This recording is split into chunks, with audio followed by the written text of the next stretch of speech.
Ademais, tendo en conta que Lalín, como ben decía Rafa, é unha zona maioritariamente galegofalante.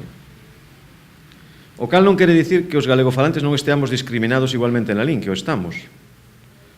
Porque o uso do galego pois segue estando limitado a certos espazos, non? Como sabemos, non está na prensa, nin na igrexa, nin na xustiza. Na igrexa, pois, cantas misas se dan en galego en Lalín? Así de claro é o coordinador da plataforma Queremos Galego no Deza. Denuncia que en Lalín o galego sufre tamén unha situación diglósica.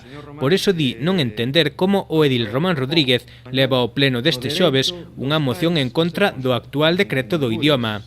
Dende a plataforma demandan a creación dun servizo de normalización lingüística no Concello, como a teñen outras administracións como a Estrada. E vemos certos tics xa, hai unha regresión evidente no uso do galego por parte do Concello, en certas campañas que fan, e sería, atendendo mesmo a exposición de motivos que fai Román, o coherente sería crear este servizo.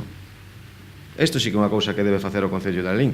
Hai concellos máis pequenos, con menos capacidade que Lalín, que o teñen, e nos reclamamos que se cree este servizo de normalización lingüística.